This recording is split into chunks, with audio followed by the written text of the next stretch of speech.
제가 매일 해달주는 비를 보니까 하이드로빌이 5월달 그리고 9월, 10월 빼놓고는 계속해서 집안에 쿨링과 히팅이 계속 되더라고요. 그래서 이제 5월 좋은 달 보내고 6월 무더위가 본격적으로 시작되는 것 같습니다. 무더위 건강한 모습으로 잘 견뎌낼 수 있기를 바랍니다. 오직 능력과 사랑과 절제니라. 나이별로 멋있는 사람의 기준을 사회에서는 이렇게 정하고 있는 것 같습니다. 10대에는 외모가 가장 멋있어 보이고 20대에는 개성, 30대에는 능력 있는 사람을 멋있어 보이고 40대에는 영향력이 있는 사람이 멋있어 보이고 50대는 여유와 품격 있는 사람이 멋있어 보이고 60대는 그 나이에 열심히 열공하는 사람이 멋있어 보이고 70대는 어떤 모습이 멋있어 보일까요? 건강과 늘 삶을 잘 즐길 분이 멋있어 보인다고 합니다. 오늘 함께 나누고자 하는 것은 세상의 능력이 아닌 두려움을 이길 영적인 능력을 함께 나누고자 합니다. 디모데후서는 디모데전서와 디도서를 포함하여 목회 서신이라고 부릅니다. 사도 바울은 순교의 순간까지 그가 달려온 길, 선한 싸움을 싸우고 달려갈 길을 마치고 믿음을 지켰으니 라고 고백합니다. 멋있는 삶을 살아온 것이죠. 그러면서 오늘 본문 첫 부분의 3절에 내가 밤낮 간구하는 가운데 쉬지 않고 너를 생각하여. 여러분 이렇게 밤낮 쉬지 않고 생각하는 분이 있습니까? 그리고 사도 바울은 디모데를 만나기를 원한다. 왜냐하면 너로 인하여 나의 기쁨이 충만하기를 원하여.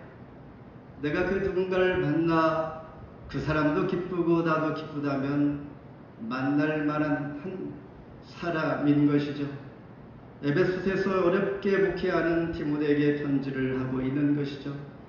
이 편지를 통하여 사도 바울은 그에게 위로와 힘과 용기가 있기를 바라면서 과연 위로와 용기와 힘을 얻을 수 있는 요소는 과연 무엇일까라는 것입니다. 먼저 오직 능력, 사랑, 근신의 마음, 절제의 마음입니다. 하나님이 우리에게 주신 것은 두려워하는 마음이 아니 오직 능력과 사랑과 절제의 마음이라 이렇게 말씀하고 있습니다. 오늘날 세계적으로 전쟁의 소식이 끊이지 않고 있는 가운데 어제는 인터넷 신문을 통하여 이런 뉴스를 보게 되었습니다. 미국의 벙커버스터라는 폭격기 12대를 투하하고 해군 잠수함에서 미사일 30기를 발사하여 지하 수백 미터 깊이에 있는 이란의 핵시설을 파괴했다는 소식이었습니다.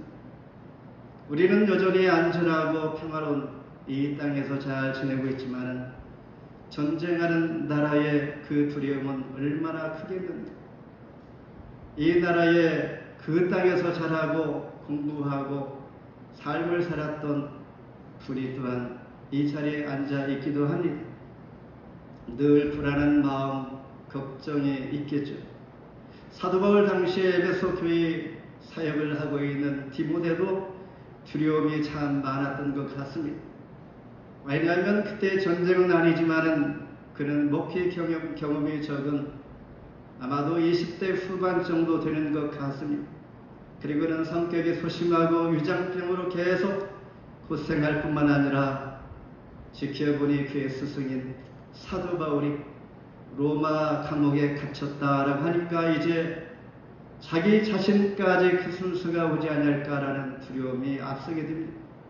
상당히 두려웠던 것 같습니다. 이때 사도 바울은 그에게 두려움을 극복하는 비결을 말씀해 줍니다. 디모데가 될지라도 저와 여러분이 하루하루 살아가면서 두려운 일들이 참 많습니다.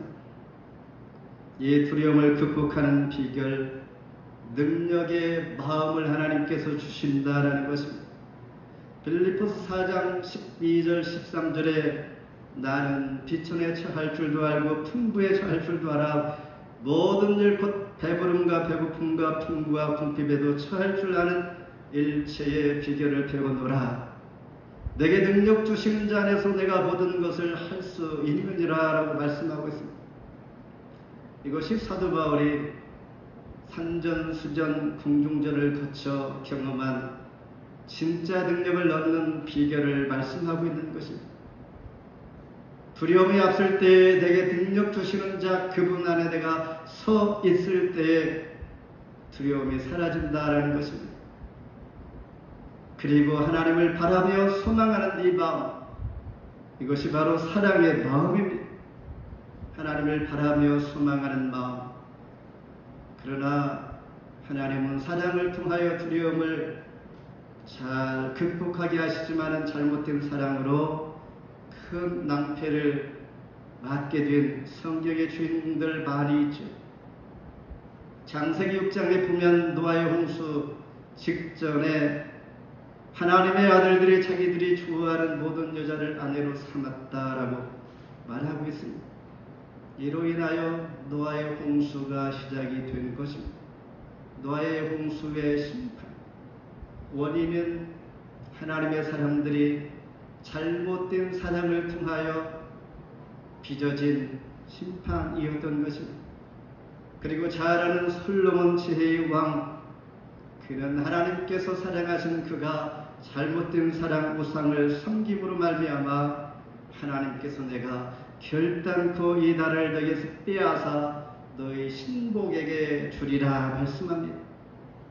실제로 이스라엘 왕국을 하나님께서 솔로몬에게서 빼앗아 그의 신복인 여로보암에게 왕권을 넘겨주었습니다.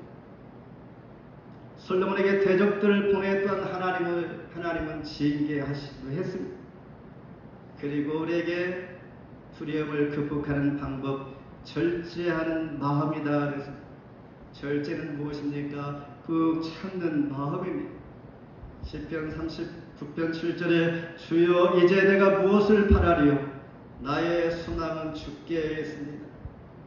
앞이 보이지 않을 때, 앞뒤 좌우가 꽉 막혔을 때 주여 나의 소망은 오직 주께만 있습니다. 이것이 절제하는 마음입니다. 나의 모든 것을 신뢰하고 주님을 의탁할 때에 주께서 이제 일하시는 것을 경험하게 되는 것. 이렇게 꾹 참으면 하나님께서 베푸시는 은혜를 우리는 발견하게 됩니다. 반대로 참지 못하면 그 사람은 남을 탓하게 되는 것이죠. 이처럼 사도 바울은 하나님께서 자기 병을 고쳐주신 것을 감사하는 것보다도 내가 주님 가신 그 길을 내가 가고 있다라는 것에 그는 크게 감사하고 있습니다. 앞서 언급한 것처럼 우리가 살아가면서 두려운 일들이 참 많이 있는데 전쟁도 두렵지만은 가난도 두렵습니다. 질병도 그렇고 핍박과 관계도 그렇고 환경도 두렵습니다. 경쟁도 그렇고 취업도 그렇고 언제 어디서나 우리는 늘 두려움을 가질 수밖에 없는 세상에 살고 있다는 것, 그 누구도 예외가 되지 않습니다. 사도 바울이 디모데에게 말하는 두려움 대신 하나님께서 주시는 마음을 가지라. 그 마음 바로 능력과 사랑과 절제의 마음, 사도 바울이 깨달은 비결을 말해주고 있는 것입니다. 내게 능력 주시는 자 안에서 하나님 나에게 능력 주실 때 두려움이 사라집니다. 여러분 두려울 때 어디에 서 있습니까? 제일 먼저 어떤 생각이 들고 누구를 찾고 무엇을 붙잡기를 원하십니까? 오늘 이 말씀이 생각되어진다면 내게 능력 주시는 자 안에서 내가 서 있기를 원합니다. 두려움이 사라지며 주님께서 우리에게 주시는 그 힘, 무한한 힘, 그 능력으로 늘 극복하며 살아낼 수 있는 여러분 되기를 바랍니다. 두 번째, 오직 복음과 함께 받을 고난입니다. 우리 8절 함께 봉독하겠습니다. 시작. 그러므로 너는 내가 우리 주를 증언함과 또는 주를 위하여 갇힌 자 된다를 부끄러워하지 말고 오직 하나님의 능력을 따라 복음과 함께 고난을 받으라. 아멘.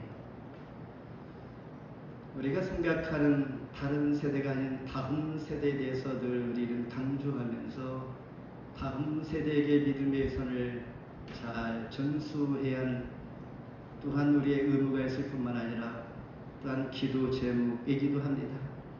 한국 교회의 다음 세대가 빨리 사라지고 있다라는 기사를 본 적이 있습니다. 그 이유는 무엇일까?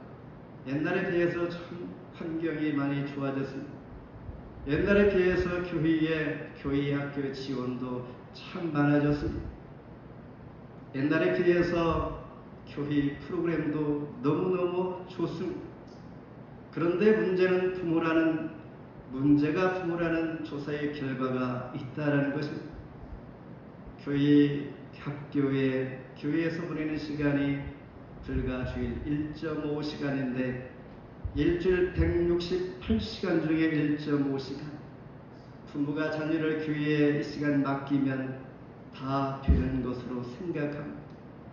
이것이 신앙교육의 다다라고 생각하고 있는데 사실은 그렇지 않다라는 것이죠. 문제는 가정에서의 부모의 성경적 교육이 전무하다라는 것입니다. 그래서 그 대안으로 나오고 있는 것이 가정 예배인 것입니다. 가정 예배가 매우 중요하다는 것입니다.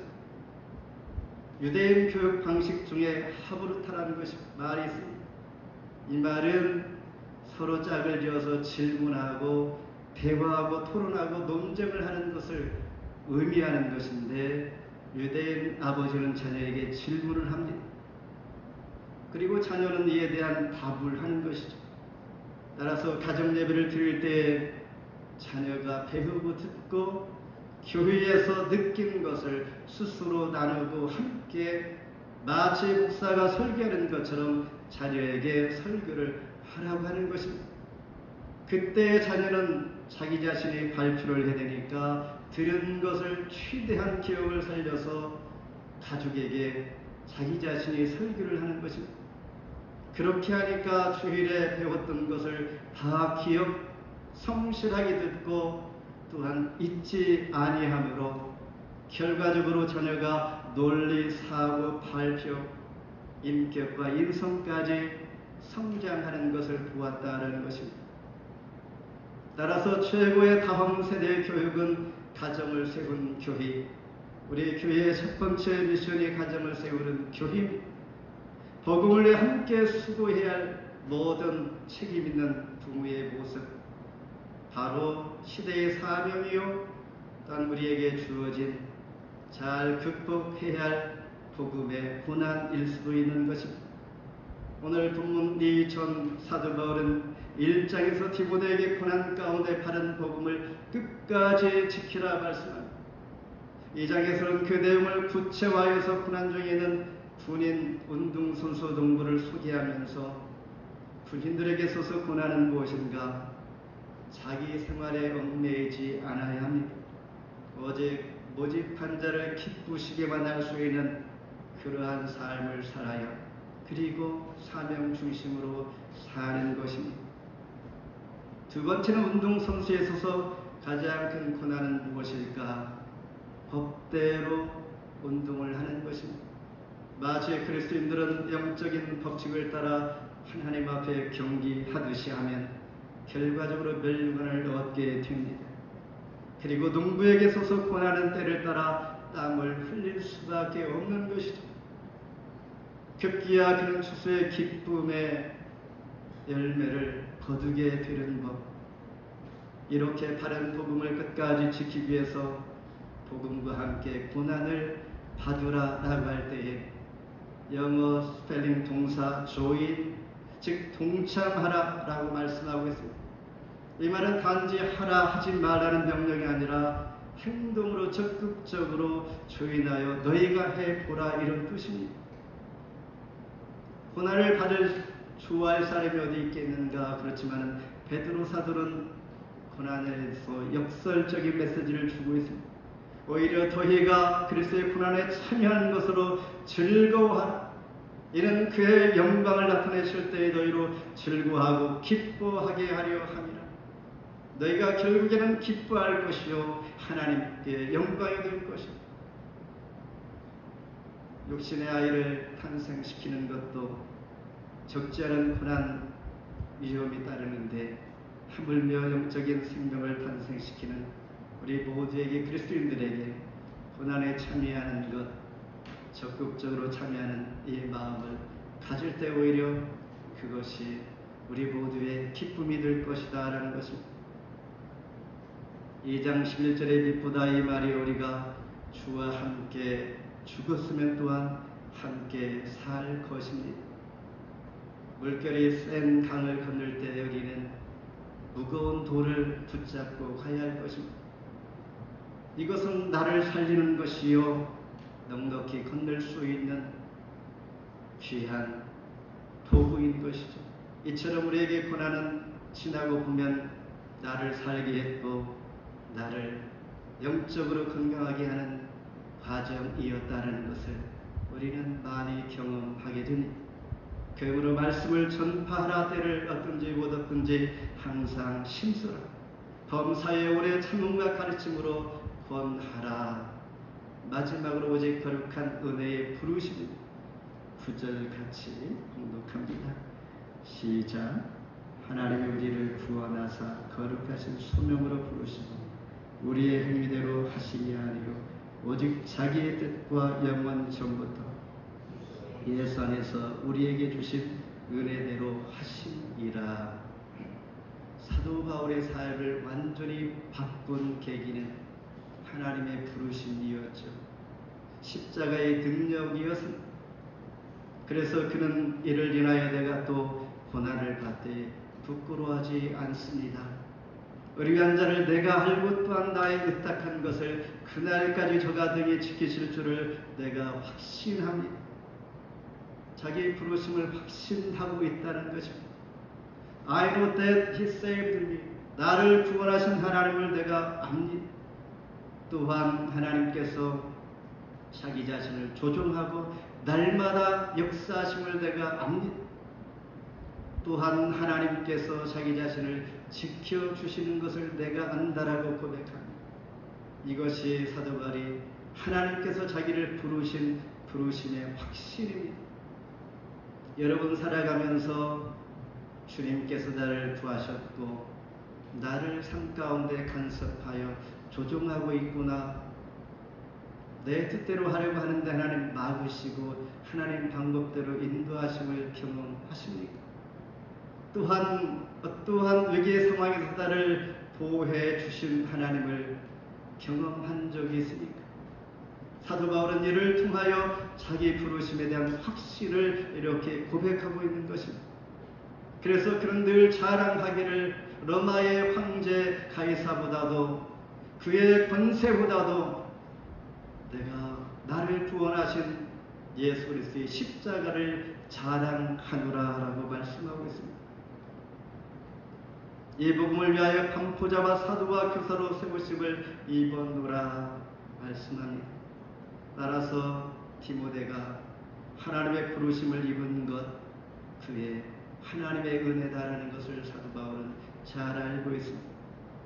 저와 여러분 부르신 이유가 무엇입니까? 우리의 선한 행위도 아닙니다. 우리가 선하고 의로운 그 자체도 아니라는 것이죠. 오직 하나님께서 자신의 목적과 은혜에 따라 우리를 부르셨다는 것입니다. 이 부르셨는데 언제부터 부르셨는가? 세상이 시작되기 전부터 창세전에 우리를 부르시고 택하여 자녀 삼아 주셨다는 것입니다.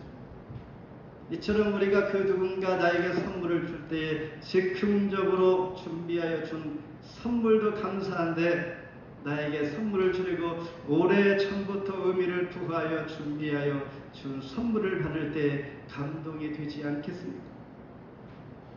이런 마음으로 주님은 우리에게 부르시고 우리를 택하여 세우셔 우리에게 자녀 삼아 주신 이 자체를 생각할 때 우리는 두려움 가운데 자유할 수가 있게 되는 것입니다.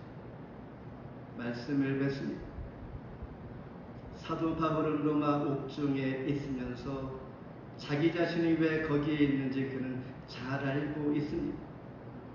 로마 제국 시대의 가이사의 명령에 절대 복종하고 순종하면 세상 출세의 길이었던 것이죠.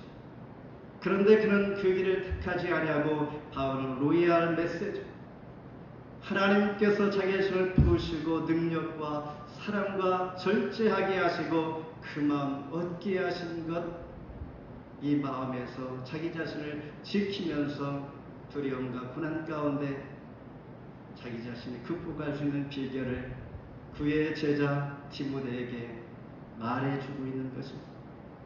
여전히 저와 여러분은 디모데처럼 사도 바울처럼 은혜의 부르심을 받은 자들입니다. 복음의 열기가 식어갈 때에 날씨는 덥지만은 하나님의 능력으로 변화받게 하시고 쓰임받게 해주시옵소서. 디모데가 더 배우고 따라야 할 교훈들, 오늘 저와 여러분이 무더울지라도 따라야 할 교훈들이 있다면 꼭 붙잡고 한 주 동안 잘 견뎌내는 모두가 되기를 주의 이름으로 축복합니다.